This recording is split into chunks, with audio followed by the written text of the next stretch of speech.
अस्सलाम वालेकुम, सत श्री अकाल, आदाब, नमस्ते। मैं नासिर ढिल्लों। पंजाबी लहर की टीम जिवें तुहानूं पता ਵੱਖ-ਵੱਖ जगह ते ਵੱਖ-ਵੱਖ ਥਾਵਾਂ ਤੇ ਪੰਜਾਬ ਦੇ ਓਵਰਆਲ ਪਾਕਿਸਤਾਨ ਦੇ ਜਾ ਕੇ 1947 ਦੀ ਵੰਡ 1947 ਦੇ ਉਜਾੜਿਆਂ ਦੇ ਹਵਾਲੇ ਦੇ ਨਾਲ ਉਹ ਦਾਸਤਾਨਾਂ ਉਹ ਆਪ ਬੀਤੀਆਂ ਜਿਹੜੀਆਂ 1947 ਦੇ ਸਮੇਂ ਜਿਹੜੇ ਲੋਕਾਂ ਉਹਨਾਂ ਨੇ ਆਪਣੇ ਪਿੰਡਾਂ ਦੇ ਹੰਢਾਈਆਂ, ਆਪਣੇ ਅੱਖੀਂ ਵੇਖੀਆਂ, ਉਹ ਹਾਲਾਤ ਵੇਖੇ। ਉਸ ਤੋਂ ਪਹਿਲਾਂ ਦੇ ਹਾਲਾਤਾਂ ਦੇ ਬਾਰੇ ਤੇ ਗੱਲਬਾਤ ਕਰਕੇ ਤੁਹਾਡੇ ਤੱਕ ਪਹੁੰਚਾਈ ਦੀ ਹੈ। ਇਹਨਾਂ ਵੀਡੀਓਜ਼, ਇਹਨਾਂ ਆਪ ਬੀਤੀਆਂ ਤੁਹਾਡੇ ਤੱਕ ਪਹੁੰਚਾਉਣ ਦਾ ਮਕਸਦ ਜਾਂ ਇਹਦੇ ਵਿੱਚ ਅਸੀਂ ਗੱਲ ਕਰਦੇ ਹੁੰਦੇ ਹਾਂ ਕਿ ਅਕਸਰ ਹਾਲਾਤ ਮਾੜੇ ਹੋਏ ਉਦੋਂ ਮਾੜੇ ਲੋਕ ਵੀ ਸਨ ਵਿੱਚ ਜਿਨ੍ਹਾਂ ਨੇ ਇੱਕ ਦੂਜੇ ਦਾ ਕਤਲੇਆਮ ਕੀਤਾ। ਉਹ ਕਤਲੇਆਮ ਨੂੰ ਵੀ ਮੰਜ਼ਰ-ਏ-ਆਮ 'ਤੇ ਲੈ ਕੇ ਆਈਦਾ। ਉਹਨਾਂ ਦਾ ਮਕਸਦ ਇਹ ਨਹੀਂ ਆ ਵੀ ਇੱਕ ਦੂਜੇ 'ਚ ਨਫ਼ਰਤ ਫੈਲਾਉਣਾ, ਬਲਕਿ ਉਹਨਾਂ ਦਾ ਮਕਸਦ ਉਹਨਾਂ ਦੀਆਂ ਪੀੜਾਂ, ਉਹਨਾਂ ਦੀ ਦਰਦ ਨੂੰ ਦੂਜਿਆਂ ਤੱਕ ਪਹੁੰਚਾਉਣ ਲਈ, ਕਿਉਂਕਿ ਦੋਵਾਂ ਮੁਲਕਾਂ ਦੇ ਵਿੱਚ ਪਹਿਲੇ ਗੱਲ ਚੱਲਦੀ ਆਉਂਦੀ ਸੀ। ਉੱਧਰਲਾ ਮੀਡੀਆ ਕਹਿੰਦਾ ਸੀ ਚੜ੍ਹਦੇ ਪੰਜਾਬ ਕਿ ਮੁਸਲਮਾਨਾਂ ਸਾਨੂੰ ਮਾਰਿਆ, ਇੱਧਰਲਿਆਂ ਦੇ ਸਾਨੂੰ ਸਿੱਖਾਂ ਮਾਰਿਆ। ਹਾਲਾਂਕਿ ਸਾਡਾ ਜਿੰਨਾ ਕੁ ਐਕਸਪੀਰੀਅੰਸ ਹੈ ਕਿ ਉਹ ਕੁਛ ਲੋਕ ਸਨ ਜਿਨ੍ਹਾਂ ਨੇ ਇਹ ਸਾਰਾ ਕੁਛ ਕੀਤਾ, ਉਹ ਗਲਤ ਹਾਲਾਤ ਪੈਦਾ ਕੀਤੇ।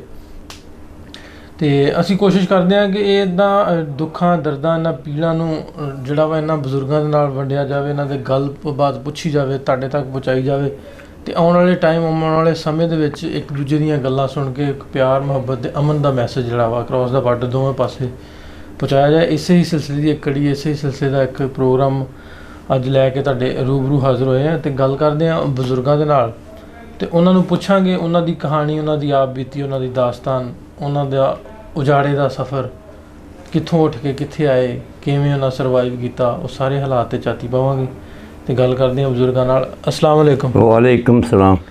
ਬਾਬਾ ਜੀ ਪਹਿਲੋਂ ਤਾਂ ਆਪਣਾ ਨਾਂ ਦੱਸ ਦਿਓ। ਮੁਖਤਾਰ ਅਹਿਮਦ ਬਲ ਜਮਾਲਦੀਨ ਬਲ ਖਰੈਤੀ। ਨਾਂ ਦੀ ਇੱਕੋ ਵਾਰੀ ਤਿੰਨੇ ਚਾਰੇ ਦੱਸ ਦਿੱਤੇ। ਬੜੀ ਰੂਟੀਨ ਨਾ ਹੁੰਦੇ ਤਾਂ ਸਾਰੇ ਪਿੱਛੋਂ ਆਪਣੇ ਬਾਬਿਆਂ ਦੇ ਹੁੰਦੇ ਹੋਣੇ ਇਸ ਹਿਸਾਬ ਨਾਲ। ਹਾਂਜੀ। ਜ਼ਿਲ੍ਹਾ ਹੁਸ਼ਿਆਰਪੁਰ, ਤਹਿਸੀਲ ਦਸੂਹਾ, ਨਾਨਕੇ ਪਿੰਡ ਸਕਨਾ ਬਨਿਆਲ, ਦਾਦਕੇ ਪਿੰਡ ਪੰਨਵਾ ਸਗਰਾਂ।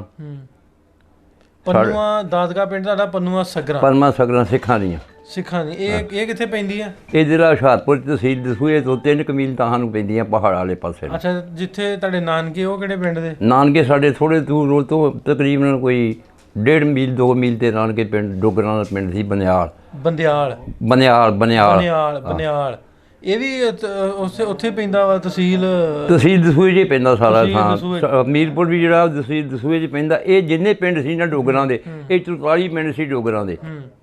ਮਾਖੂਵਾਲ, ਬੀਜਾਂ, ਕਾਲੂਵਾਲ, ਕੱਤਾ, ਲਹਿੰਦੀਆਂ ਗੱਗਾਂ, ਚੜ੍ਹਦੀਆਂ ਗੱਗਾਂ, ਸਗਰਾਂ, ਇਹ ਪਹਾੜ ਇਹਦੇ ਪਾਸੇ ਹੀ ਲਹਿੰਦੇ ਪਾਸੇ 44 ਪਿੰਡ ਸੀ ਡੋਗਰਾਂ ਦੇ। 44 ਪਿੰਡ ਸੀ ਡੋਗਰਾਂ ਦੇ। 46 ਪਿੰਡ ਸੀ ਵਾਣਾ ਦੇ ਇੱਕ ਸਾਈਡ 'ਤੇ, ਜਿਹੜੇ ਮਕੇਰੀਆਂ ਨੂੰ ਪਠਾਨਕੋਟ ਨੂੰ ਜਾ ਕੇ ਬਿਲੋਂਗ ਕਰਦੇ ਆ। ਅੱਛਾ, ਜਿਹੜੇ ਇਹ ਡੋਗਰ ਨੇ, ਹਾਂਜੀ, ਇਹ ਮੁਸਲਮਾਨ ਮੁਸਲਮਾਨ ਸਾਰੇ ਡੋਗਰ ਮੁਸਲਮਾਨ ਸੀ। ਅਵਾਨ ਜਿਹੜੇ ਉਹ ਵੀ ਮੁਸਲਮਾਨ ਸੀ। ਅੱਛਾ, ਉਹ ਸਾਰੇ ਫਿਰ ਸਾਰੀ ਗੱਲ ਮਾਈਗ੍ਰੇਟ ਹੋ ਕੇ ਇੱਧਰ ਹੀ ਆ ਗਏ। ਹਾਂਜੀ, ਬਿਲਕੁਲ ਇੱਧਰ ਆਇਆ। ਕੋਈ ਚੀਜ਼ ਆਪਣੀ ਬੈਠਾ, ਕੋਈ ਪੱਤੋ ਕੀ ਬੈਠਾ, ਕੋਈ ਆ ਰਸਾਲੇ ਬੈਠਾ, ਕੋਈ ਆ 30 29 'ਚ ਬੈਠੇ ਨੇ ਸਾਰੇ ਡੋਗਰ। ਅੱਛਾ, ਜਿਵੇਂ ਦੱਸਦੇ ਹੋ, ਗੱਲਾਂ ਕਰਦੇ, ਉਮਰ ਤਾਂ ਉਦੋਂ ਵਾਹਵਾ ਹੋਣੀ ਤੁਹਾਡੀ? ਹਾਂ, ਮੇਰਾ ਤਕਰੀਬਨ ਮੈਂ 30 ਸੀ 'ਚ ਹੋਇਆ ਸੀ। ਉਹ ਤਕੜੇ ਹੋ ਕੇ ਸਕੂਲੇ ਪਾਉਂਦੇ ਸੀ। ਆਹ 7-8 ਸਾਲਾਂ ਦੇ ਸਕੂਲ ਪਾਉਂਦੇ। ਹਾਂ, ਮੈਂ 30 ਸੀ 'ਚ ਹੋਇਆ ਸੀ ਜਦੋਂ ਪਾਰਟੀਸ਼ਨ ਹੋਇਆ। ਬਾਪ ਮੇਰਾ ਸੂਬੇਦਾਰ ਸੀ ਗੌਰਮੈਂਟ ਬਰਤਾਨੀਆ ਜ਼ਮਾਨੇ, ਸੰਨ 47 ਹੋ ਕੇ ਪੈਨਸ਼ਨ 'ਚ ਆਇਆ। ਪੂਰਨ ਸਿੰਘ ਨੰਬਰਦਾਰ ਦੀ ਹਵੇਲੀ ਦੇ ਨਾਲ ਸਾਡਾ ਮਕਾਨ ਸੀ। ਅੱਛਾ, ਨਹੀਂ ਇਹ ਦੱਸੋ ਵੀ ਤੁਹਾਡੇ ਸਾਹਿਬ 1947 'ਚ ਹੋਏ ਰਿਟਾਇਰ? ਸਾਡੇ 1946 'ਚ। 1946 'ਚ? 46 'ਚ। ਨਹੀਂ, ਇਹ ਜਿਵੇਂ ਤੁਸੀਂ ਦੱਸਿਆ ਆਪਣਾ ਪਿੰਡ ਪਹਿਲੋਂ ਆਪਣਾ, ਫਿਰ ਨਾਨਕਿਆਂ ਦਾ ਬਹੁਤਾ ਕਿਉਂ ਯਾਦ? ਵਾਹਵਾ ਚਿਰ ਉੱਥੇ ਨਾਨਕੇ ਅਸੀਂ ਰਹਿੰਦੇ ਨਾਨਕਿਆਂ ਜੀ। ਬਾਪ ਸਾਡਾ ਫੌਜ 'ਚ ਸੀ, ਨਿੰਨੀ ਨਾਨਕਿਆਂ ਕੋਲ ਸੀ। ਅੱਛਾ, ਤਾਂ ਬਹੁਤਾ ਨਾਨਕਿਆਂ ਨਾਲ। ਅੱਛਾ ਅੱਛਾ ਅੱਛਾ। ਦਾਦੇ ਕਾਰਨ ਕੋਲ ਸਿਰਫ ਅਸੀਂ ਮਕਾਨ ਬਣਾਇਆ, ਉਹਦੇ 'ਚ ਰਹੇ ਨਹੀਂ ਜਦੋਂ ਪਾਰਟੀਸ਼ਨ ਹੋਇਆ। ਕਿਹੜਾ ਪਿੰਡ ਦੱਸਿਆ ਤੁਸੀਂ ਨਾਨਕਿਆਂ ਦਾਦਕਿਆਂ ਦਾ? ਦਾਦੀਆਂ ਪੰਨਵਾ ਸਗਰਾਂ। ਪੰਨੂਆ ਸਗਰਾਂ। ਪੰਨੂਆ ਸਗਰਾਂ ਦੇ ਵਿੱਚ ਆਪਣਾ ਸੀ ਜਿਹੜਾ ਪਿੰਡ, ਤੁਸੀਂ ਮਕਾਨ ਉੱਥੇ ਬਣਾਇਆ 1946 'ਚ? ਹਾਂਜੀ, 1946 'ਚ ਮਕਾਨ ਬਣਾਇਆ। ਪੂਰਨ ਸਿੰਘ ਦੀ ਹਵੇਲੀ ਦੇ ਨਾਲ ਹੀ ਸਾਡੀ ਹਵੇਲੀ ਘਰ ਸੀ ਸਾਡਾ। ਪੂਰਨ ਸਿੰਘ ਨੰਬਰਦਾਰ ਸੀ? ਨੰਬਰਦਾਰ ਸੀ ਪਿੰਡ ਦਾ ਪੰਨੂਆ ਸਗਰਾਂ। ਪੰਨਵਾ ਸਗਰਾਂ ਦਾ। ਠੀਕ ਠੀਕ। ਉਹਦਾ ਕੀ ਨਾਂ ਸੀ? ਪੂਰਨ ਸਿੰਘ। ਪੂਰਨ ਸਿੰਘ। ਠੀਕ। ਤੇ ਉਹ ਤੁਸੀਂ ਪੜ੍ਹੇ ਪੁੜੇ ਤੇ ਫਿਰ ਨਾਨਕੇ ਹੋਣੇ ਜੇ? ਨਾਨਕਿਆਂ ਜਿਹੜੀ ਸਕੂਲ ਆਪਣਾ ਮੀਰਪੁਰ ਸਕੂਲ ਸੀ, ਤੀਸਰੀ ਵਿੱਚ ਹੋਏ ਸੀ, ਜੋ ਪਾਰਟੀਸ਼ਨ ਹੋ ਗਿਆ, ਇੱਧਰ ਆ ਗਏ ਮੁੜ ਕੇ, ਇੱਧਰ ਆ ਕੇ ਪੜ੍ਹੇ। ਅੱਛਾ, ਇਹ ਦੱਸੋ ਵੀ ਪੂਰਨ ਸਿੰਘ ਤੋਂ ਇਲਾਵਾ ਪੰਨੂਆ ਸਗਰਾਂ ਦਾ ਕੋਈ ਪਿੰਡ ਯਾਦ ਨੇ? ਕਿੰਨੀ ਸੀ ਆਬਾਦੀ ਤੁਹਾਡੇ ਉਹ ਪੰਨੂਆ ਸਗਰਾਂ ਦੀ? ਤਕਰੀਬਨ ਜਿਹੜੀ ਆਬਾਦੀ ਸੀ ਉਹ ਤਕਰੀਬਨ 150-200 ਘਰ ਦਾ ਮਕਾਨ ਪਿੰਡ ਸੀਗਾ, ਉਹਦੇ ਵਿੱਚ 11-12 ਘਰ ਸਾਡੇ ਸੀ, ਅਨਸਾਰੀਆਂ ਦੇ ਸੀ, ਕੋਈ ਸ਼ੇਖਾਂ ਦੇ ਘਰ ਸੀਗੇ, ਕੁਛ ਮੁਸਲਮਾਨਾਂ ਦੇ, ਬਾਕੀ ਸਾਰੇ ਸਿੱਖ ਸੀ। ਬਾਕੀ ਸਾਰੇ ਸਿੱਖ ਸੀ। ਹਾਂ, ਅਤੇ ਦਾਦਕੇ ਪਿੰਡ ਜਿਹੜੇ ਨਾਨਕੇ ਪਿੰਡ ਸੀ, ਉੱਥੇ ਸਿਰਫ ਇੱਕ ਘਰ ਸਿੱਖਾਂ ਦਾ ਸੀ, 2 ਖੱਤਰੀਆਂ ਦੇ ਘਰ ਸੀ, ਉਹ ਦੁਕਾਨਦਾਰੀ ਕਰਦੇ, ਡਾਕਖਾਨਾ ਦੇ ਕੋਲ ਸੀ, ਬਾਕੀ ਸਾਰੇ ਮੁਸਲਮਾਨ। ਬਾਕੀ ਸਾਰੇ ਮੁਸਲਮਾਨ ਸੀ। ਅੱਛਾ, ਜਿਹੜਾ ਪੰਨੂਆ ਸਗਰਾਂ, ਹਾਂਜੀ, ਇਹਦੇ ਵਿੱਚ ਇੱਕ ਨੰਬਰਦਾਰ ਦਾ ਤਾਂ ਦੱਸਿਆ ਤੁਸੀਂ ਨਾਂ, ਪੂਰਨ ਸਿੰਘ। ਹਾਂਜੀ। ਤੇ ਤੁਹਾਡੇ ਹਾਣ ਦੇ ਜਾਂ ਹੋਰ ਕੋਈ ਬੰਦੇ ਦਾ ਕਿਸੇ ਦਾ ਨਾਂ ਯਾਦ? ਸਾਡੇ ਹਾਣ ਦੇ ਜਿਹੜੇ ਸਾਡੇ ਆਦਮੀ ਉਹਨਾਂ ਨੂੰ ਅਸੀਂ ਜਾਣਦੇ, ਬਾਕੀ ਥੋੜ੍ਹੇ ਆਦਮੀ ਅਸੀਂ ਉਹਨਾਂ ਨੂੰ ਆਪਣੇ ਕਲਾਸ ਫੈਲੋ ਵਗੈਰਾ ਜਿਹੜੇ ਉਹਨਾਂ ਨੂੰ ਜਾਣਦੇ ਆ, ਜਿਹੜੇ ਨਹੀਂ ਕਲਾਸ ਫੈਲੋ ਉਹਨਾਂ ਨੂੰ ਨਹੀਂ ਪੰਨੂਆ ਜਾਣਦੇ। ਸਗਰਾਂ ਦੇ ਪੰਨੂਆ ਸਗਰਾਂ ਦੇ ਵਿੱਚ ਲਾਲ ਬਗਾਰੀ ਹੁੰਦਾ ਸੀ, ਡਾਕਖਾਨੇ 'ਚ ਮੁਲਾਜ਼ਮ ਹੁੰਦਾ ਸੀ, ਉਹ ਸਾਡੇ ਘਰਾਂ ਨਾਲ ਥੋੜ੍ਹੇ ਦੂਰ ਸੀ। ਸਾਡੇ ਘਰ ਦੇ ਨਾਲ ਮੇਹਰਦੀਨ ਦਾ ਘਰ ਸੀ, ਉਹਦੇ ਨਾਲ ਮੀਰਾਂ ਬਖਸ਼ ਦਾ ਘਰ ਸੀ, ਉਹਦੇ ਨਾਲ ਸਾਡਾ ਤਾਇਆ ਬੁੱਧੂ ਦਾ ਲੱਭੂ ਦਾ ਘਰ ਸੀ, ਉਹ ਮੁਲਤਾਨ ਆਬਾਦ ਹੋਏ ਨੇ, ਫੌਤ ਹੋ ਗਏ ਨੇ। ਜਿਹੜਾ ਦੱਸਿਆ ਡਾਕਖਾਨੇ ਹੁੰਦਾ ਸੀ, ਉਹਦਾ ਕੀ ਨਾਂ ਸੀ? ਲਾਲ ਬਗਾਰੀ ਉਹਨੂੰ ਕਹਿੰਦੇ ਸੀ। ਲਾਲ ਬਗਾਰੀ। ਹਾਂ, ਉਹ ਰਾਮ ਲਾਲ ਉਹਦਾ ਨਾਂ ਸੀ, ਲਾਲ ਬਗਾਰੀ ਸੱਦਦੇ ਸੀ। ਰਾਮ ਲਾਲ ਸੀ। ਰਾਮ ਲਾਲ ਉਹਦਾ ਨਾਂ ਸੀ। ਅੱਛਾ, ਹੋਰ ਕੋਈ ਪਿੰਡ ਦੇ ਸਰਪੰਚ ਜਾਂ ਹੋਰ ਕਿਸੇ ਵੱਡੇ ਬੰਦੇ ਦਾ? ਸਰਪੰਚ ਦੀ ਕਿਉਂ ਅਸੀਂ ਸਾਨੂੰ ਜ਼ਿਆਦਾ ਵਾਕਫੀ ਜੋ ਉਸੇ ਸਿੱਖਾਂ ਦੀ ਇਸ ਕਰਕੇ ਕੋਈ ਨਹੀਂ ਵੀ ਅਸੀਂ ਨਾਨਕੇ ਮਿੰਟ ਨਹੀਂ ਸੀ, ਉਹ ਕਦੀ ਕਦੀ ਜਾਈਦਾ ਸੀ ਉੱਥੇ। ਉਹ ਆਪਣੇ ਘਰਾਂ ਦਾ ਪਤਾ ਸੀ, ਸਾਰਿਆਂ ਘਰਾਂ ਦਾ ਜਿੰਨੇ ਘਰ ਸੀ ਉਹਨਾਂ ਕੋਲ ਜਾਈਦਾ ਸੀ।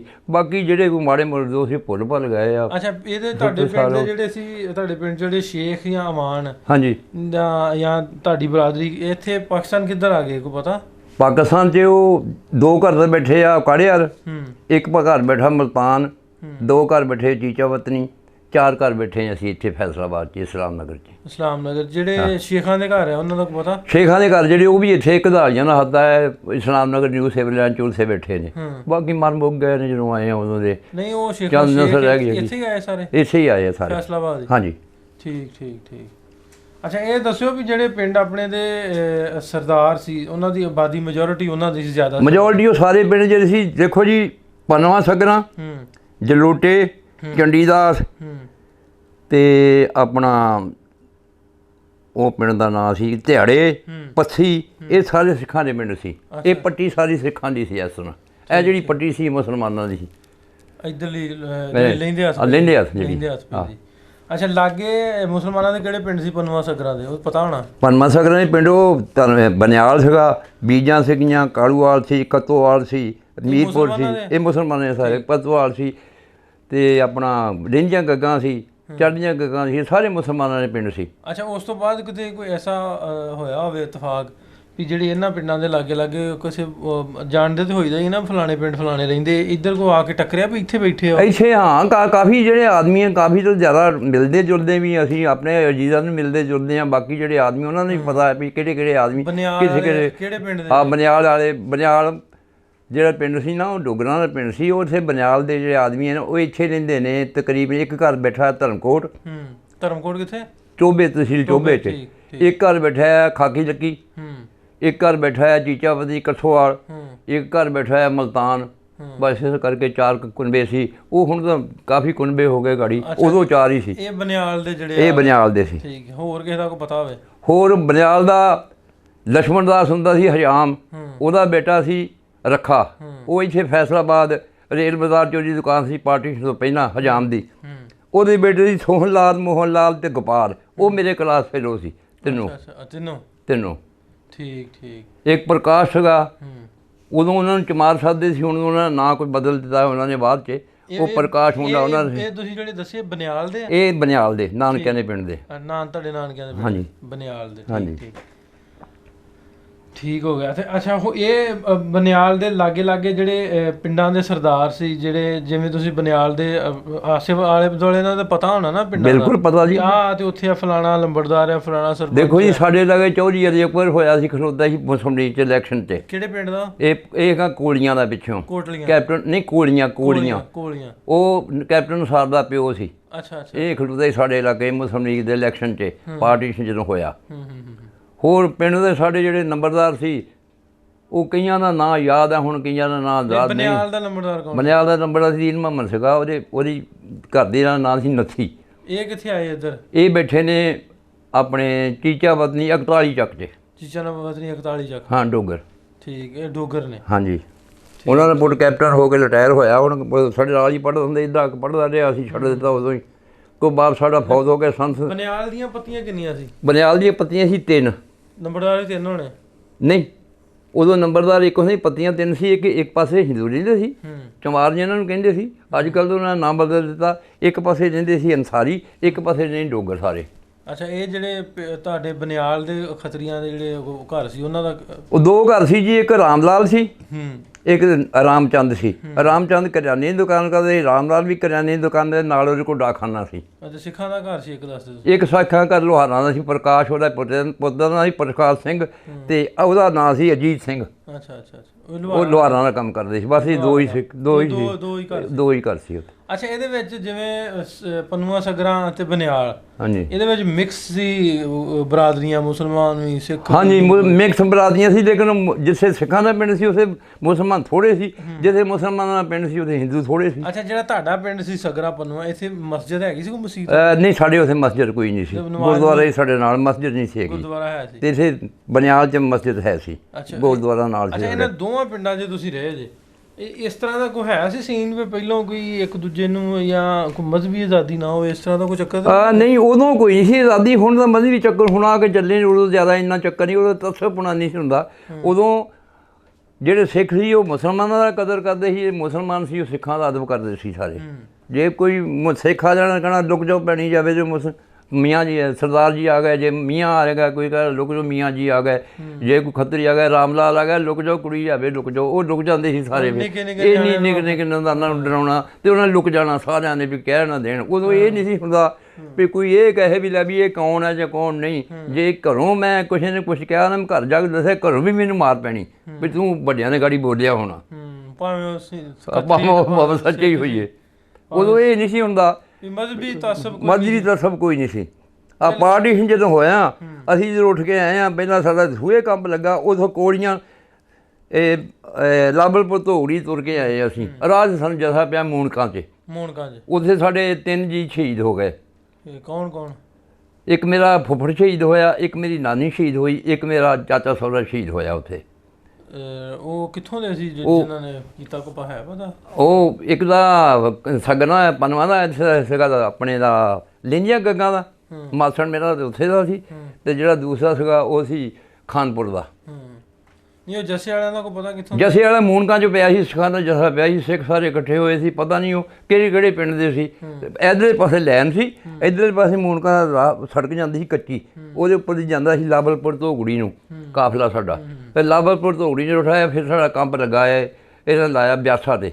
ਬਿਆਸ 'ਤੇ ਉਹ ਕੰਪ ਰੁੜ ਗਿਆ ਸੀ, ਮੁਸਲਮਾਨਾਂ ਦਾ ਆਦਮੀ ਦੱਬੇ ਸੀ, ਉੱਦਾਂ ਮਿੱਟੀ ਪਾਈ ਸੀ, ਉੱਦਾਂ ਹੀ ਸਾਡਾ ਕੰਪ ਲਾਤਾ ਉੱਥੇ। ਉਹਦੇ ਵਿੱਚ ਕਾਫੀ ਨੁਕਸਾਨ ਹੋਇਆ ਸਾਡੇ ਲੋਕਾਂ ਦਾ। ਔਰ ਮੇਰਾ ਤਾਇਆ ਜੀ ਜਿਹੜਾ ਸੀ, ਉਹਨੇ ਸਮਾਨ ਜਿਹੜਾ ਸੀ ਨਾ, ਸਾਡਾ ਸਮਾਨ ਜਿਹੜਾ ਸੀ, ਉਹ ਪੂਰਨ ਸਿੰਘ ਨੰਬਰਦਾਰ ਦੇ ਸਪੁਰਦ ਕਰਤਾ। ਵੀ ਲਓ ਜੀ, ਜਦੋਂ ਅਸੀਂ ਤੁਸੀਂ, ਉਹਨੇ ਨੇ ਕਿਹਾ ਤੁਹਾਡੀ ਅਮਾਨਤ ਜਦੋਂ ਆਓਗੇ ਤੁਸੀਂ ਲੈ ਲਓ। ਲੇਕਿਨ ਇੱਕ ਬੇਨਤੀ ਮੈਂ ਕਰਦਾ, ਅਗਰ ਪਰਿਵਾਰ ਦੇ ਉਹਨਾਂ ਦੇ ਪਰਿਵਾਰ ਦੇ ਵਿੱਚ, ਪੂਰਨ ਸਿੰਘ ਦੇ ਪਰਿਵਾਰ ਦੇ ਵਿੱਚੋਂ ਕੋਈ ਹੋਵੇ ਤਾਂ ਮੇਰੇ ਬਾਪ ਦਾ ਫੋਟੋ ਆ, ਫੋਟੋ ਤੁਹਾਡੇ? ਹਾਂ, ਕਸਮ ਪਰੇਡ ਦਾ ਫੋਟੋ ਆ, ਉਹ ਮੈਨੂੰ ਮਿਲਣਾ ਚਾਹੀਦਾ। ਮੇਰਾ ਐਡਰੈਸ ਹੈ ਇੱਥੇ ਇਸਲਾਮ ਨਗਰ, ਕੋਠੀ ਵੇਲੀ ਰਾਮ, ਇਸਲਾਮ ਨਗਰ, ਚਾਂਦਨੀ ਚੌਕ, ਹਾਊਸ 28/58। ਤੇ ਬਾਪ ਤੁਹਾਡੇ ਤੇ ਉੱਥੇ ਹੋ ਗਏ ਸੀ ਨਾ ਫੌਜ? ਉਹ ਨਹੀਂ, ਇੱਥੇ ਆ ਕੇ ਹੋਏ ਪਾਕਿਸਤਾਨ 'ਚ ਆ ਕੇ ਫੌਜ ਸਨ ਉਹਨਾਂ ਜਾ ਕੇ। ਅੱਛਾ, ਸਮਾਨ ਤੁਸੀਂ ਫੜਾਇਆ ਸੀ ਪੂਰਨ ਸਿੰਘ ਨੂੰ? ਹਾਂ, ਪੂਰਨ ਸਿੰਘ ਮੇਰੇ ਤਾਏ ਨੇ ਸਾਰਾ ਸਮਾਨ ਉਹਨੇ ਸਪੁਰਦ ਕਰਤਾ ਵੀ ਲੋਕਾਂ ਦੇ ਲੁੱਟ ਕੇ ਖੰਡਾ ਹੀ। ਪਹਿਲਾਂ ਤਾਂ ਇਹ ਹੀ ਸੀ ਨਾ ਵੀ ਆ ਜਾਣਾ ਵਾਪਸ ਆ ਜਾਣਾ। ਹੁਣ ਤੇ ਇਹ ਆ ਵੀ ਹੁਣ ਤਾਂ ਪਤਾ ਨਹੀਂ, ਅਸੀਂ ਤਾਂ ਆਪਣੀ ਭੋ ਮਿੱਟੀ ਨੂੰ ਤਰਸਦੇ ਹਾਂ ਵੀ ਵੀਜ਼ਾ ਮਿਲ ਜਾਵੇ ਤਾਂ ਚਲੋ ਦੇਖ ਆਈਏ। ਪਰ ਹਾਲਾਤ ਬੜੇ ਮਾੜੇ ਆ ਨਾ ਦੋਵਾਂ ਮੁਲਕਾਂ ਦੇ। ਮੀਡੀਆ ਨੇ ਬੜਾ ਕੰਮ ਚੁੱਕ ਕੇ ਰੱਖਿਆ। ਦੇਖੋ ਜੀ, ਇਹ ਤਾਂ ਅੱਲਾ, ਜੇ ਤਾਂ ਸਾਡੇ ਨਸੀਬ 'ਚ ਹੋਇਆ ਤਾਂ ਚਲੋ ਫਿਰ ਆਵਾਂਗੇ, ਨਹੀਂ ਹੋਇਆ ਤਾਂ ਨਾ ਸਹੀ। ਹਾਂਜੀ, ਖਾਸ਼ ਦਿਲ 'ਚ ਹੈ? ਖਾਸ਼ ਹੈ। ਅੱਛਾ, ਯਾਦ ਹੈ ਆਪਣਾ ਪਿੰਡ ਸਕਰਾ ਪੰਨੂ ਵਾਲਾ? ਹਾਂ ਜੀ, ਮੈਂ ਹੁਣ ਜਾਵਾਂਗਾ ਤਾਂ ਮੈਂ ਬਗੈਰ ਪੁੱਛੋ ਚਲੇ ਜਾਵਾਂਗਾ। ਕਿਵੇਂ ਦਾ ਸੀ ਪਿੰਡ? ਕੋਈ ਹੈ ਜ਼ੇਨ 'ਚ ਨਕਸ਼ਾ? ਕਦੀ ਆਇਆ? ਨਕਸ਼ਾ ਮੈਂ ਕਈ ਵਾਰੀ ਦੇਖਿਆ ਇੰਟਰਨੈਟ 'ਤੇ ਕੱਢ ਕੇ, ਆਪਣਾ ਇੰਟਰਨੈਟ 'ਤੇ ਲਾ ਦਈਦਾ। ਮਸਜਿਦ ਵੀ ਆ ਜਾਂਦੀ ਹੈ, ਬਨਿਆਲ ਪਿੰਡ ਵੀ ਆ ਜਾਂਦਾ, ਪਨਮਾ ਸਕਨਾ ਦਾ ਪਿੰਡ ਵੀ ਆ ਜਾਂਦਾ, ਗੁਰਦੁਆਰਾ ਵੀ ਆ ਜਾਂਦਾ, ਸਭ ਕੁਝ ਨੈੱਟ 'ਤੇ ਆ ਜਾਂਦਾ। ਦਿਲ ਕਰਦਾ ਆਪਣਾ, ਦਿਲ ਕਰਦਾ ਜੀ ਜੰਮਣ ਭੋਂ ਵੇਖਣ ਨੂੰ। ਆ ਤੁਹਾਡੇ ਹੰਡ ਜਿੰਨੇ ਵੀ ਅਸੀਂ ਜਿੰਨੇ ਨਾਲ ਵੀ ਕੀਤੇ ਉਹ ਲੋਕ ਜਿਹੜੇ ਨਾ, ਅਸੀਂ ਮੈਂ ਨਾ ਵੀ ਉਹ ਕਿੱਡੇ ਤੁਸੀਂ ਦੱਸਿਆ ਵੀ ਵਧੀਆ ਹਾਲਾਤ ਸੀ, ਬਹੁਤ ਅੱਛੇ ਹਾਲਾਤ ਸੀ ਜੀ। ਇੱਕੋ ਵਾਰੀ ਕਿਵੇਂ ਦੇ ਹਾਲਾਤ ਬਣ ਗਏ? ਬਸ ਜੀ, ਉਹ ਪਾਰਟੀਸ਼ਨ ਜੋ ਹੋਈ, ਐਲਾਨ ਹੋਇਆ 14 ਅਗਸਤ ਨੂੰ ਐਲਾਨ ਹੋਇਆ, ਤੇ ਉਹ ਮੇਰਾ ਖਿਆਲ ਗਾਰਮਨ ਰੋਜ਼ਿਆਂ ਤੋਂ ਪਹਿਲੇ ਹੋਇਆ ਸੀ ਐਲਾਨ। ਈਦ ਪੜ੍ਹ ਕੇ ਅਸੀਂ ਨਿਕਲੇ ਨਾਨਕਿਆਂ ਦੇ ਪਿੰਡੋਂ, ਮੁੜ ਕੇ ਅਸੀਂ ਆਪਣਾ ਪਿੰਡ ਨਹੀਂ ਦੇਖਿਆ। ਵੀ ਆਪਦੇ ਕੰਪ 'ਚ ਚਲੇ ਗਏ, ਉੱਧਰ ਚਲੇ ਗਏ। ਅਸੀਂ ਐਸੇ ਬਿਆਸ ਨੂੰ ਸ਼ਕਰਗੜ੍ਹ ਨੂੰ ਆਉਣਾ ਸੀ। ਉਹ ਪਤਾ ਲੱਗਾ ਵੀ ਇਹ ਸ਼ਕਰਗੜ੍ਹ ਜਿਹੜੇ ਨਾ ਆਦਮੀ ਜਿਹੜੇ ਜਾਂਦੇ ਨੇ ਪਰਲੇ ਪਾਸੇ ਸਿੱਖ ਵੱਢੀ ਜਾਂਦੇ ਆ।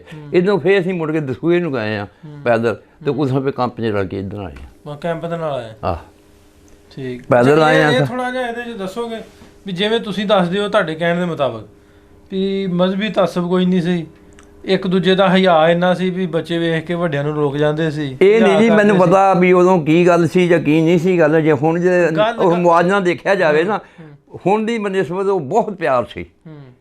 ਹਿੰਦੂ ਦੇ ਘਰ ਜਾ ਵੜੋ ਤਾਂ ਕੋਈ ਸ਼ੱਕ ਨਹੀਂ ਸੀ, ਕਿਸੇ ਦੇ ਘਰ ਜਾ ਵੜੋ ਆਦਮੀ ਉਹਨੇ ਕਹਿਣਾ ਰੋਟੀ ਖਾ ਕੇ ਜਾਈਓ, ਉੱਦਾਂ ਨਾ ਜਾਈਓ, ਰੋਟੀ ਦਾ ਟਾਈਮ ਹੈ ਰੋਟੀ ਖਾਣੀ, ਪਾਣੀ ਦਾ ਟਾਈਮ ਪਾਣੀ ਪੁੱਛਣਾ, ਬਲਕਿ ਪਿਆਰ ਨਾ ਕਰਨਾ, ਪਿਆਰ ਕਰਨਾ, ਜੀਆਂ ਦਾ ਪੁੱਛਣਾ ਉਹਨਾਂ ਨੇ ਵੀ ਮਾਈ ਕਿੱਦਾਂ ਨਹੀਂ, ਤੁਹਾਡੀ ਦਾਦੀ ਦਾ ਕੀ ਹਾਲ ਹੈ, ਤੁਹਾਡੀ ਨਾਨੀ ਦਾ ਕੀ ਹਾਲ ਹੈ। ਹੁਣ ਉਹ ਗੱਲ ਨਹੀਂ ਰਹੀ। ਹੁਣ ਤਾਂ ਇੱਥੇ ਆਪਣੇ ਨਹੀਂ ਪੁੱਛਦੇ ਕਿਸੇ ਨੇ ਕੀ ਪੁੱਛਣਾ। ਨਹੀਂ ਇੰਨਾ ਪਿਆਰ ਸੀ। ਮੈਂ ਨਾ ਵੀ ਉਦੋਂ ਵਿੱਚ ਅੱਗ ਕੀ ਝੁੱਲ ਗਈ, ਕੀ ਬਣ ਗਿਆ ਵੀ ਇੱਕ ਦੂਜੇ ਉਦੋਂ ਬਣ ਗਈ ਬਸ। ਉਹ ਇਹ ਆ ਵੀ ਮੇਰਾ ਖਿਆਲ ਹੈ, ਮੇਰਾ ਜ਼ਾਤੀ ਖਿਆਲ ਹੈ ਵੀ ਉਦੋਂ ਹਿੰਦੂ ਜਿਹੜੇ ਸੀ ਨਾ, ਹਿੰਦੂ ਕੁਛ ਕਰ ਨਹੀਂ ਸੀ ਸਕਦੇ। ਉਹਨਾਂ ਨੇ ਸਿੱਖਾਂ ਨੂੰ ਬਰਗਲਾਇਆ ਵੀ ਤੁਸੀਂ ਇਹਨਾਂ ਨੂੰ ਮਾਰੋ ਵੱਢੋ, ਤੁਹਾਨੂੰ ਅਸੀਂ ਇਹਨਾਂ ਨੂੰ ਇੱਕ ਬਣਾ ਦਿਆਂਗੇ, ਇੱਕ ਸੂਬਾ ਤੁਹਾਡਾ ਖਾਲਿਸਤਾਨ ਬਣਾ ਦਿਆਂਗੇ। ਮੁੜ ਕੇ ਉਹ ਵੀ ਮੁਕਰ ਗਏ, ਪਾਕਿਸਤਾਨ ਵੀ ਬਣ ਗਿਆ। ਮੁੜ ਕੇ ਪਤਾ ਨਹੀਂ ਕੀ ਹੋਇਆ ਕੀ ਨਹੀਂ ਹੋਇਆ। ਹੁਣ ਉਦੋਂ ਦਾ ਖਾਲਿਸਤਾਨ ਦਾ ਰੌਲਾ ਪਿਆ ਆ। ਅੱਛਾ, ਇਹਦੇ ਵਿੱਚ ਇਹ ਵੀ ਗੱਲ ਹੈ ਸੀ ਕੋਈ ਲਾਲਚ ਦੀ ਵੀ ਵਜ੍ਹਾ ਸੀ ਵੀ ਲੋਕਾਂ ਨੂੰ ਸੋਨੇ ਦਾ, ਪੈਸੇ ਦਾ, ਮਾਲ ਦਾ ਲਾਲਚ ਸੀ? ਦੇਖੋ ਜੀ, ਮਾਲ ਦਾ ਤਾਂ ਇਹ ਆ ਵੀ ਜਿਹੜੇ ਵੀ ਆਦਮੀ ਉੱਠ ਕੇ ਆਏ ਨਾ, ਕੋਈ ਸਮਾਨ ਨਹੀਂ ਆਪਣਾ ਲਿਆਏ। ਕੋਈ ਖਾਣ ਪੀਣ ਦਾ ਸਮਾਨ ਚੱਕਿਆ ਜਾਂ ਕੋਈ ਬਿਸਤਰਾ ਚੱਕ ਲਿਆ ਤਾਂ ਚੀਜ਼, ਬਾਕੀ ਜੋ ਡੰਗਰ ਮਾਲ ਬੱਛਾ ਦੌਲਤ ਵਗੈਰਾ ਜੋ ਕੁਛ ਸੀ। ਹੁਣ ਜਿਹੜਾ ਸੀ ਸਮਾਨ, ਮੇਰਾ ਤਾਇਆ ਜੀ ਬਕੌਲ ਮੇਰੇ ਤਾਏ ਦੇ, ਜਿਹੜਾ ਅਸੀਂ ਪੂਰਨ ਸਿੰਘ ਨੂੰ ਦੇ ਕੇ 40 ਤੋਲੇ ਸਾਡੇ ਕੋਲ ਚਾਂਦੀ ਸੀ, 1 ਤੋਲਾ ਸੋਨਾ ਸੀ। 40 ਤੋਲੇ ਚਾਂਦੀ ਤੇ 1 ਤੋਲਾ ਸੋਨਾ। ਪੂਰਨ ਸਿੰਘ ਜੀ ਉਹਦੀ ਆਲਾਦ ਕੋ ਸੁਣਦੀ ਹੋ, ਜਦੋਂ ਸੋਨਾ ਤੇ ਜੇ ਦੇਣਾ ਤਾਂ ਤੁਹਾਡੀ ਮਿਹਰਬਾਨੀ ਹੋਊ। ਨਹੀਂ ਜੀ, ਅਗਰ ਨਾ ਵੀ ਮੈਂ ਤਾਂ ਕਹਿੰਦਾ ਮੇਰੇ ਬਾਪ ਦਾ ਫੋਟੋ ਮਿਲ ਜਾਏ, ਤੁਹਾਡੇ ਬਾਪ ਦਾ ਦੇ ਫੋਟੋ ਬਸ ਮਿਲ ਜਾਏ, ਉਹ ਵੇਖਣ ਨੂੰ ਦਿਲ। ਇਹ ਮੇਰੀ ਬੇਨਤੀ ਆ ਅੱਗੇ, ਜੇ ਉਹਨਾਂ ਦੇ ਪਰਿਵਾਰ ਚੋਂ ਕੋਈ ਹੋਵੇ ਤਾਂ ਫੋਟੋ ਤੁਹਾਡੇ ਕੋਲ ਹੈ ਹੀ ਕੋਈ ਨਹੀਂ ਸੀ ਹੋਰ? ਨਹੀਂ, ਉਹ ਕਸਮ ਪਲੇਟ ਦਾ ਫੋਟੋ ਸੀ। ਬਾਅਦ 'ਚ ਉਹਦਾ ਜ਼ਮਾਨਾ ਵੀ ਹੈ ਨਹੀਂ ਫੋਟੋਆਂ ਕਾਪੀਆਂ ਦਾ, ਨਾ ਕੋਈ ਸ਼ਨਾਖਤੀ ਕਾਰਡ ਸੀ, ਨਾ ਕੋਈ ਕਾਪੀ ਸੀ। ਸਨ 39 ਤੋਂ ਲੈ ਕੇ 48 ਤੋਂ ਲੈ ਕੇ 60-62 ਤੱਕ ਦਾ ਕੁਛ ਵੀ ਨਹੀਂ ਸੀ। ਉਹ ਤੋਂ ਬਾਅਦ ਹੀ ਸਾਰੇ ਸਿਸਟਮ ਚੱਲੇ ਨੇ। ਸਗਰਾ ਪੰਨੂ ਵਾਲਾ ਬਾਬਾ ਜੀ ਦੀ ਸੁਣੋ ਜੀ, ਬਾਬਾ ਜੀ ਕਹਿੰਦੇ ਸੋਨੇ ਸੋਨੇ ਦੀ ਤੇ ਖੈਰ ਹੈ। ਚਲੋ ਨਹੀਂ ਉਹਦਾ ਨਹੀਂ, ਠੀਕ ਆ, ਉਹ ਜਿਹੜਾ ਵੀ ਹੋਗਾ ਠੀਕ ਹੈ, ਉਹ ਅਸੀਂ ਮੁਆਫ ਹੀ ਕਰਦੇ ਹਾਂ। ਸਾਨੂੰ ਕੋਈ ਨਹੀਂ ਉਹਦੇ ਨਾਲ, ਕੋਈ ਨਹੀਂ। ਭਰਾਬੰਦੀ ਵਾਲੀ ਗੱਲ ਹੈ, ਭਰਾਈਬੰਦੀ ਵਾਲੀ ਗੱਲ ਹੈ। ਦੂਸਰੀ ਗੱਲ ਹੈ ਵੀ ਅਗਰ ਫੋਟੋ ਹੋਵੇ ਮੇਰੇ ਬਾਪ ਦਾ, ਉਹਨਾਂ ਨੇ ਇੱਕ ਸੰਭਾਲਿਆ ਹੈ, ਉਹਨਾਂ ਦੇ ਪਰਿਵਾਰ ਨੇ, ਉਹ ਮੈਨੂੰ ਪਹੁੰਚਾ ਦੇਣ, ਫੋਟੋ ਬਸ ਮਿਲ ਜੇ। ਠੀਕ, ਤੇ ਮੇਰਾ ਉਹੀ ਜ਼ੇਵਰ ਹੈ, ਸਭ ਕੁਝ ਹੋਈ ਆ। ਇੰਨੀ ਤਾਂਗ ਫੋਟੋ ਵੇਖਣ ਦੀ? ਇਹ ਤਾਂ ਹੈ ਹੀ। ਹਾਂ, ਅੱਬਾ ਜੀ ਦੀ ਫੋਟੋ ਵੇਖਣ ਦੀ ਇੰਨੀ ਤਾਂਗ? ਮੈਂ ਇੱਥੇ ਚਿੱਠੀ ਲਿਖੀ ਸੀ ਗੌਰਮੈਂਟ ਬਰਤਾਨੀਆ ਨੂੰ। ਉਹਨਾਂ ਆਖਿਆ ਜੀ ਕਸਮ ਪਲੇਟ ਦਾ ਫੋਟੋ ਉਹੀ ਸੀ, ਬਾਕੀ ਪਾਰਟੀਸ਼ਨ ਲਾਇਆ ਹੋ ਗਏ ਨੇ ਸਾਰੇ। ਮੈਂ ਬਰਤਾਨੀਆ ਐਮਬੈਸੀ 'ਚ ਵੀ ਚਿੱਠੀ ਲਿਖੀ ਆ, ਇੱਥੇ ਇਹਨਾਂ ਨੂੰ ਵੀ ਚਿੱਠੀ ਲਿਖੀ ਆ, ਜਿਹਨਾਂ ਉਹਨਾਂ ਨੇ ਡੀਪੂ ਉਹਨਾਂ ਨੂੰ ਵੀ ਚਿੱਠੀ, ਉਹਨਾਂ ਨੇ ਤਗਮੇ ਭੇਜਦੇ, ਮੈਨੂੰ ਫੋਟੋ ਨਹੀਂ ਭੇਜਿਆ। ਫੋਟੋ ਨਹੀਂ ਮਿਲਿਆ? ਫੋਟੋ ਨਹੀਂ ਮਿਲਿਆ। ਬਰਤਾਨੀਆ ਨੂੰ ਭੇਜੀ, ਉਹਨਾਂ ਨੇ 1-2 ਜਵਾਬ ਦਿੱਤੇ, ਮੁੜ ਕੇ ਉਹਨਾਂ ਜਵਾਬ ਨਹੀਂ ਦਿੱਤਾ। ਮੈਂ ਉਹਨਾਂ ਨੂੰ ਚਿੱਠੀ ਨਹੀਂ ਲਿਖੀ, ਉਹਨਾਂ ਨੇ ਜਵਾਬ ਨਹੀਂ ਦਿੱਤਾ। ਨਹੀਂ, ਹੁਣ ਆਪਾਂ ਵੀਡੀਓ ਬਣੀ, ਆਪਾਂ ਪਿੰਡ ਜਿਹੜੇ ਸਗਰਾ ਪੰਨੂਆਂ ਦੇ ਉਹਨਾਂ ਨਾਲ ਰਾਬਤਾ ਕਰਦੇ ਹਾਂ। ਜਿਹੜੀ ਸ਼ਾਇਦ ਚਾਹੀਦੀ ਆਪਣੇ ਹੈ ਉੱਥੇ ਲਵਾਂਗੇ। ਫੋਟੋ ਤੇ ਲਾਜ਼ਮੀ ਆ ਕਿ ਕਿਉਂ ਜਿਵੇਂ ਸੀ ਨਾ ਤੁਸੀਂ ਦੱਸਿਆ ਤਾਏ ਹੋਣਾ ਦਾ, ਉਹਨਾਂ ਦੇ ਨਾਲ ਤੇ ਇਹ ਪਿਆਰ ਪੂਰਨ ਸਿੰਘ ਹੋਣਾ ਤੇ ਜ਼ਾਹਰੀ ਗੱਲ ਉਹਨਾਂ ਨੇ ਸੰਭਾਲਿਆ। ਨਹੀਂ, ਉਹਦਾ ਇਹ ਆ ਵੀ ਸਾਰਾ ਸਮਾਨ ਉਹਨੇ ਸਪੁਰਦ ਕਰਦਾ। ਉਦੋਂ ਇਹ ਕਿਆ ਪਿਆਰ ਸੀ ਵੀ ਤੁਸੀਂ ਆ ਜਾਣਾ ਯਾਰ, ਤੁਸੀਂ ਮੋੜੀ ਸਾਲ 2 ਸਾਲ ਮੋੜਨਾ, ਤੁਹਾਡਾ ਇਮਾਨਤ ਸਾਡੇ ਕੋਲ ਪਈ। ਉਦੋਂ ਇਮਾਨਤ ਦਾ ਉਹ ਖਿਆਲ ਵੀ ਕਰਦੇ ਸੀ। ਉਦੋਂ ਦੇ ਜਿਹੜੇ ਉਹ ਦੋਸਤ ਸੀ ਨਾ, ਉਹ ਜਿਹੜੇ ਸਰਦਾਰ ਸੀ, ਉਹ ਬਹੁਤ ਖਿਆਲ ਕਰਦੇ ਸੀ ਅਮਨ। ਅੱਛਾ, ਇਹ ਦੱਸਿਓ ਵੀ ਪਤਾ ਤਾਂ ਤੁਹਾਨੂੰ ਵਾਹਵਾ ਕੁਛ ਹੈ ਵੀ ਜਿਹੜਾ ਉਦੋਂ ਬ੍ਰਿਟਿਸ਼ ਗਵਰਨਮੈਂਟ ਸੀ ਬਰਤਾਨੀਆ ਦੀ ਜੀ, ਪੈਸਾ ਧੇਲਾ ਤੇ ਉਦੋਂ ਉਹਨਾਂ ਦਾ ਹੀ ਚੱਲਦਾ ਹੋਣਾ? ਹਾਂ, ਸਿੱਕਾ ਤਾਂ ਉਹਨਾਂ ਨੇ ਚੱਲਦਾ ਸੀ। ਉਹ ਇੱਥੇ ਆ ਕੇ ਕੋਈ ਪੈਸੇ ਪੂਸੇ ਹੈਗੇ ਸੀ ਤੁਹਾਡੇ ਕੋਲ? ਕਿਵੇਂ ਬਦਲੇ ਬਾਅਦ 'ਚ? ਉਹ ਨਹੀਂ, ਇੱਥੋਂ ਪੈਸੇ ਨਹੀਂ ਬਦਲਦੇ। ਸਾਡੇ ਕੋਲ ਜਿੰਨੇ ਪੈਸੇ ਸੀ ਨਾ, ਉਹ ਇੱਕ ਆਪਣੇ ਕੁੱਲੇ ਹੁੰਦੇ ਸੀ, ਕੁੱਲੇ ਦੀ ਤਹਿ ਦੇ ਵਿੱਚ 1300 ਰੁਪਈਆ ਸੀ ਸਾਡਾ। ਉਹ ਜਿਹੜਾ ਉਹਦੇ ਵਿੱਚ ਹੀ ਸਮਾਨ ਦੇ ਚਲਾ ਗਿਆ। ਉਹ ਸਮਾਨ ਕਿੱਥੇ? ਉਹੀ ਸਮਾਨ ਪੂਰਨ ਸਿੰਘ ਨੂੰ ਜਿਹੜਾ ਦਿੱਤਾ, ਉਹਦੇ ਵਿੱਚ ਹੀ ਸੀ ਬਕਸੇ 'ਚ। 1300 ਵੀ? ਠੀਕ ਹੈ, ਠੀਕ। ਉਹ ਵਿੱਚ ਹੀ ਕੁੱਲਿਆਂ ਦੇ, ਪਤਾ ਨਹੀਂ ਉਹਨਾਂ ਨੇ ਕੱਢਿਆ ਕਿ ਨਹੀਂ ਕੱਢਿਆ, ਕੀ ਹੋਇਆ ਕੀ ਨਹੀਂ ਹੋਇਆ। ਆ ਜਿਹੜਾ ਸਿਰ ਤੇ ਰੱਖਣ ਵਾਲਾ ਕੁੱਲਾ, ਉਹਦੇ ਵਿੱਚ ਕੁੱਲੇ ਪਾਏ ਸੀ। ਉਹ ਕੁੱਲੇ ਸੀ 6-7 ਕੋ। ਬਾਪ ਮੇਰਾ ਸਪਲਾਈ ਸੀ ਤੇ ਕੁੱਲੇ ਦੇ ਪੱਗ ਬੰਨ੍ਹਦੇ, ਉਦੋਂ ਖਾਕੀ ਪੱਗ ਬੰਨ੍ਹਦੇ ਹੁੰਦੇ ਸੀ ਮਿਲਟਰੀ ਵਾਲੇ। ਤੇ ਉਹ ਇਸ ਕਰਕੇ ਨਾਇਬ ਅਫਸਰ ਸੀ, ਦਫੇਦਾਰ ਸੀ ਉਦੋਂ। ਦਫੇਦਾਰ ਕਹਿੰਦੇ ਨਾਇਬ ਸੂਬੇਦਾਰ ਨੂੰ, ਹੁਣ ਤਾਂ ਨਾਇਬ ਸੂਬੇਦਾਰ ਦਾ ਉਹ ਕੁੱਲੇ ਦੇ ਵਿੱਚ ਹੀ ਤੇਰਾ ਉਹਦੇ ਵਿੱਚ ਹੀ ਸਭ ਕੁਝ ਉਹਦੇ ਵਿੱਚ ਹੀ ਸੀ, ਚਾਂਦੀ ਵੀ ਉਹਦੇ ਵਿੱਚ ਹੀ ਸੀ। ਨਹੀਂ ਮੈਂ ਪੁੱਛਿਆ ਵੀ ਉਦੋਂ ਫਿਰ ਚਲੋ ਤੁਸੀਂ ਤਾਂ ਨਹੀਂ ਲੈ ਕੇ ਆਏ, ਇੱਧਰ ਕਿੰਨੀ ਦੇਰ ਬਾਅਦ ਕਰੰਸੀ ਜਿਹੜੀ ਆ ਪਾਕਿਸਤਾਨੀ ਬਣ ਗਈ? ਉਹ ਹੈ ਉਦੋਂ ਪਾਕਿਸਤਾਨੀ ਆਉਂਦੇ ਕਰੰਸੀ ਬਣ ਗਈ ਸੀ ਪਾਕਿਸਤਾਨੀ, ਛੇਤੀ? ਹਾਂ ਛੇਤੀ ਬਣ ਗਈ ਸੀ। ਐਵੇਂ ਦਵਾਨੀਆਂ ਚਵਾਨੀਆਂ ਅਠਿਆਨੀਆਂ ਜਿਹੜੀਆਂ ਉਦੋਂ ਸੀਗੀਆਂ, ਉਦੋਂ ਐਡਵੈਟ ਦਾ ਰੁਪਈਆ ਚੱਲਦਾ ਸੀ। ਮਲਕਾ 'ਚ ਬੰਦਾ ਮਲਕਾ ਪੰਜਮ ਦੀ ਜਿਹੜੀ ਹੈ ਮਲਕਾ ਰੁਪਏ ਉਹਦੀ ਚੱਲਦੀ ਸੀ, ਫੋਟੋ ਚੱਲਦੀ ਸੀ। ਚਾਂਦੀ ਦੇ ਰੁਪਈਏ ਦੇ, ਚਾਂਦੀ ਦੀਆਂ ਦਵਾਨੀਆਂ ਹੁੰਦੀਆਂ, ਚਾਂਦੀ ਦੀਆਂ ਅਠਿਆਨੀਆਂ ਹੁੰਦੀਆਂ, ਚਾਂਦੀ ਦਾ ਰੁਪਈਆ ਹੁੰਦਾ ਸੀ। ਹੁਣ ਤਾਂ ਕੁਝ ਵੀ ਨਹੀਂ ਰਹਿ ਗਿਆ। ਅੱਛਾ ਇਹ ਦੱਸੋ ਵੀ ਜਿਵੇਂ ਅਸੀਂ ਪਿਆਰ ਮੁਹੱਬਤ ਤੇ ਮੋਹ ਇੱਕ ਦੂਜੇ ਦੇ ਨਾਲ ਉਦੋਂ ਜਿਵੇਂ ਤੁਸੀਂ ਦੱਸਿਆ ਜੀ, ਹੁਣ ਦੋ ਮੁਲਕ ਬਣ ਗਏ, ਬਾਰਡਰ ਵੱਜ ਗਏ, ਅਸੀਂ ਚਾਹੁੰਦੇ ਵੀ 14 ਅਗਸਤ ਆ ਰਹੀ ਹੈ, ਅਸੀਂ ਇੰਡੀਪੈਂਡੈਂਸ ਡੇ ਮਨਾਈ ਦਾ, ਆਜ਼ਾਦੀ ਮਨਾਈ ਦੀ ਆ, ਤੇ ਅਸੀਂ ਤਾਂ ਬੜੇ ਵਧੀਆ ਸੁਖੀ ਅਸੀਂ ਵੱਸਦੇ ਹਾਂ, ਠੀਕ ਆ। ਸਾਨੂੰ ਮੁਲਕ ਦੋ ਬਣ ਗਏ, ਵਧੀਆ ਬਣ ਗਏ, ਉਹਨਾਂ ਦਾ ਇੰਡੀਆ ਪੰਜਾਬ ਬਣ ਗਿਆ, ਆਪਣੇ ਥਾਂ ਰਵੇ, ਅਸੀਂ ਆਪਣੇ ਥਾਂ ਰਹੀਏ, ਬਾਰਡਰ ਵੱਜੇ ਰਹਿਣ। ਲੇਕਿਨ ਇਹਦੇ ਵਿੱਚ ਜਿਵੇਂ ਉਹ ਨਫ਼ਰਤ ਫੈਲਾਈ ਗਈ ਹੈ ਪਿਛਲੇ 70-71 ਸਾਲਾਂ ਤੋਂ, ਆਉਣ ਵਾਲੇ ਟਾਈਮ 'ਚ ਕਿਵੇਂ ਹੋਣਾ ਚਾਹੀਦਾ? ਇਹਦੇ ਬਾਰੇ ਇਹ ਖਿਆਲ ਹੈ ਜੀ ਵੀ ਆਉਣ ਵਾਲਾ ਵਕਤ ਜਿਹੜੇ ਉਹ 'ਚ ਸਾਡੀ ਸੁਲ੍ਹਾ ਹੋਣੀ ਚਾਹੀਦੀ ਹੈ, ਉਹ 'ਚ ਸਾਡਾ ਪਿਆਰ ਵਧਣਾ ਚਾਹੀਦਾ, ਉਹ ਸਾਨੂੰ ਆਉਣ ਜਾਣ ਦੀ ਇਜਾਜ਼ਤ ਹੋਣੀ ਚਾਹੀਦੀ ਆ, ਤਾਂ ਕਿ ਅਸੀਂ ਇੱਕ ਦੂਜੇ ਨੂੰ ਮਿਲ ਸਕੀਏ, ਆਪਣੀ ਮਿੱਟੀ ਭੋਂ ਜਿਹੜੀ ਜੰਮਣ ਭੋਂ ਉਹ ਦੇਖ ਆਈਏ, ਦੇਖ ਸਕੀਏ। ਉਹ ਇੱਧਰ ਆ ਕੇ ਦੇਖਣਾ, ਅਸੀਂ ਉੱਧਰ ਜਾ ਕੇ ਦੇਖੀਏ, ਪਿਆਰ ਵਧਣਾ ਚਾਹੀਦਾ। ਇਹ ਚਲੋ ਮੁਸ਼ਕਿਲ ਵੀ ਹੋਵੇ ਤੇ ਉਹ ਆਸਾਨ ਵੀ ਹੋ ਸਕਦਾ ਵਾ, ਲੇਕਿਨ ਇਹ ਵੀ ਜਿਹੜੇ ਤੁਹਾਡੇ ਵਰਗੇ ਲੋਕ ਨੇ 60-70 ਸਾਲ ਦੀ ਉਮਰ 'ਚ, ਉਹਨਾਂ ਤੇ ਕੋਈ ਨੁਕਸਾਨ ਨਹੀਂ ਕਰਨਾ ਕਿਸੇ ਦਾ ਜਾ ਕੇ। ਨਹੀਂ ਉਹਨਾਂ ਕੀ ਕਰਨਾ, ਉਹਨਾਂ ਵਾਸਤੇ ਵੀਜ਼ਾ ਪਾਲਿਸੀ ਵੀ ਨਹੀਂ, ਉਹਨਾਂ ਪਾਲਿਸੀ ਬਦਲਣੀ ਚਾਹੀਦੀ ਕੋਈ ਇੰਡੀਆ ਨੂੰ। ਜਿਹੜੇ ਵੱਡੇ ਸਿਆਣੇ ਆਦਮੀ ਆ, ਪੁਰਾਣੇ ਆਦਮੀ ਆ, ਜਿਹੜੇ ਉਧਰ ਲਿਆਏ, ਜਿਹੜੇ ਉਧਰੋਂ ਆਏ ਆ, ਉਹ 10 ਸਾਲ ਦੇ 5 ਸਾਲ ਦੇ, ਉਹਨਾਂ ਦਾ ਵੀਜ਼ਾ ਹੋਣਾ ਚਾਹੀਦਾ। ਨਵੇਂ ਮੁੰਡਿਆਂ ਦੇ ਵੀਜ਼ਾ ਨਾ ਵੀ ਦੇਣਗੇ ਤਾਂ ਉਹਨਾਂ ਨੂੰ ਪਤਾ ਹੀ ਨਹੀਂ ਸਾਡਾ ਉਹਦੇ ਹੈ ਕੀ। ਚਲੋ ਆਪਣੀ ਤਸੱਲੀ ਕਰ ਲੈਣ, ਵੈਰੀਫਿਕੇਸ਼ਨ ਕਰ ਲੈਣ ਪੂਰੀ। ਇਸ ਤਰ੍ਹਾਂ ਦੋਵੇਂ ਪਾਸੇ ਜਿਹੜਾ ਵਾ, ਜਿਵੇਂ ਅਸੀਂ ਗੱਲ ਕਰਦੇ ਹੁੰਦੇ ਆ ਵੀ ਦੋਵਾਂ ਪਾਸੇ ਆ। ਦੇਖੋ ਜੀ ਪਿੱਛੇ ਕਬੱਡੀ ਹੋਈ ਸੀ, ਕਬੱਡੀ 'ਚ ਇਹਨਾਂ ਨੇ ਕਿੰਨੀ ਰੌਣਕ ਦਿਖਾਈ ਆ, ਬਹੁਤ ਸੋਹਣੀ ਰੌਣਕ ਦਿਖਾਈ ਆ। ਪੰਜਾਬ 'ਚ ਕਬੱਡੀ ਹੋਈ ਆ, ਉਹ ਸਿੱਖ ਦਾ ਨਾ ਬਾਦਲ ਸਿੰਘ ਸੀਗਾ, ਉਹਨੇ ਕਬੱਡੀ ਕਰਾਈ ਆ। ਮੇਲੇ ਹੋਣ, ਇਕੱਠੇ ਹੋਣੇ ਚਾਹੀਦੇ ਆ। ਇਹਨਾਂ ਦੀ ਇੱਕ ਦੂਜੇ ਦੀ ਨਸਲ ਦਾ ਪਤਾ ਲੱਗਣਾ ਚਾਹੀਦਾ ਵੀ ਕੋਈ ਕਿੱਥੇ ਦਾ ਹੈਗਾ, ਕੌਣ ਨਹੀਂ ਹੈ। ਇੱਕੋ ਜੀ ਜਿਹੋ ਜੀ ਸਾਡੀ ਜ਼ਬਾਨ ਹੈ ਉਹੋ ਜੀ ਉਹਨਾਂ ਦੀ ਜ਼ਬਾਨ ਹੈ, ਜਿਹੋ ਸਾਡਾ ਕਲਚਰ ਹੈ ਉਹੋ ਜਿਹਾ ਉਹਨਾਂ ਦਾ ਕਲਚਰ ਹੈ, ਸੇਮ ਹੀ ਆ, ਸੇਮ ਹੈ। ਬਾਕੀ ਇੱਧਰ ਆ ਕੇ ਸਾਡੀ ਪੰਜਾਬੀ ਨਹੀਂ ਰਹੀ, ਉਹਨਾਂ ਦੀ ਪੰਜਾਬੀ ਹੈ, ਉਹ ਪੰਜਾਬੀ ਬੋਲਦੇ, ਸਾਡੇ ਕੋਲ ਪੰਜਾਬੀ ਰਹੀ ਨਹੀਂ, ਕਿਉਂ ਸਾਡੀ ਜ਼ਬਾਨ ਮਿਕਸ ਹੋ ਗਈ ਆ। ਪੰਜਾਬੀ ਦੇ ਨਾਲ ਸਾਡੇ ਵਾਲੇ ਪਾਸੇ ਮੈਂ ਆਨਾ ਵੀ ਜੇ ਕਲਚਰ ਵਾਈਜ਼ ਵੇਖੀਏ ਤੇ ਸਾਡੇ 'ਚ ਪੰਜਾਬੀਆਂ ਵਾਲਾ ਵਾਹਵਾ ਕੁਛ ਹੈ। ਜੇ ਜ਼ਬਾਨ ਤੇ ਆ ਕੇ ਜ਼ਬਾਨ ਤੇ ਆ ਕੇ ਪੰਜਾਬੀ ਹੈ ਨਹੀਂ ਸਾਡੇ ਕੋਲ, ਜ਼ਬਾਨ ਤੇ ਆ ਕੇ ਉਹ ਇਸ ਕਰਕੇ ਇੱਥੇ ਮਿਕਸ ਹੋ ਗਈ ਆ ਕੇ ਜ਼ਬਾਨ, ਉਹਨਾਂ ਕੋਲ ਪੰਜਾਬੀ ਹੈ। ਗੱਲ ਕਰਦੇ ਹੁੰਦੇ ਆ ਜਿਸ ਤਰ੍ਹਾਂ ਇਹਨਾਂ ਨਾਲ ਕੀਤੀ ਗੱਲਬਾਤ ਬਜ਼ੁਰਗਾਂ ਨਾਲ, ਤੇ ਹੋਪਫੁਲੀ ਆਉਣ ਵਾਲੇ ਟਾਈਮ, ਆਉਣ ਵਾਲੇ ਸਮੇਂ ਦੇ ਵਿੱਚ ਹਾਲਾਤ ਬਿਹਤਰ ਤੋਂ ਬਿਹਤਰ ਹੋਣਗੇ। ਇਹਨਾਂ ਬਜ਼ੁਰਗਾਂ ਦੀ ਵੀਡੀਓਜ਼ ਦੀ ਰਾਹੀਂ ਉਹਨਾਂ ਰੈਲੀਵੈਂਟ ਅਥਾਰਟੀਜ਼ ਤੱਕ ਇਹ ਗੱਲ ਆਪਾਂ ਪੁਰਜ਼ੋਰ ਤਰੀਕੇ ਨਾਲ ਪਹੁੰਚਾਉਂਦੇ ਰਹੀਦਾ ਕਿ ਤੁਸੀਂ ਵੀਜ਼ਾ ਪਾਲਿਸੀਜ਼ ਜਿਹੜੀਆਂ ਉਹ ਆਸਾਨ ਕਰੋ, ਵੈਰੀਫਿਕੇਸ਼ਨ ਜਿਹੜੀ ਆ ਉਹ ਅੱਛੇ ਤਰੀਕੇ ਨਾਲ ਕਰੋ। ਕਮ ਸੇ ਕਮ ਇਹਨਾਂ ਲੋਕਾਂ ਨੂੰ ਜਿਹੜੇ 60+ ਨੇ ਉਹਨਾਂ ਲਈ ਆਉਣ ਜਾਣ ਦੀ ਖੁੱਲ੍ਹ ਹੋਣੀ ਚਾਹੀਦੀ, ਔਨ ਅਰਾਈਵਲ ਉਹਨਾਂ ਨੂੰ ਵੀਜ਼ਾਜ਼ ਜਿਹੜੇ ਆ ਮਿਲਣੇ ਚਾਹੀਦੇ ਆ। ਇਸ ਤਰ੍ਹਾਂ ਦੀ ਵੀਡੀਓਜ਼, ਇਸ ਤਰ੍ਹਾਂ ਦੇ ਪੈਗਾਮ ਪਿਆਰ ਮੁਹੱਬਤ ਜਿਹੜਾ ਉਹਨੂੰ ਵਧਾਉਣ ਦਾ ਕਰਕੇ ਅਕਰੋਸ ਦਾ ਬਾਰਡਰ ਇਸ ਤਰ੍ਹਾਂ ਦੀਆਂ ਵੀਡੀਓ ਪੈਗਾਮ ਜਿਹੜੇ ਆ ਤੁਹਾਡੇ ਰੂਬਰੂ ਕਰਦੇ ਰਹਾਂਗੇ। ਅਗਲੇ ਪ੍ਰੋਗਰਾਮ ਤੱਕ ਲਈ ਨਾਸਰ ਢਿੱਲੋਂ ਅਤੇ ਪੰਜਾਬੀ ਲਹਿਰ ਦੀ ਸਾਰੀ ਟੀਮ ਨੂੰ ਇਜਾਜ਼ਤ ਦਿਓ। ਮਿਲਦੇ ਹਾਂ ਫਿਰ, ਰੱਬ ਰੱਖਾ।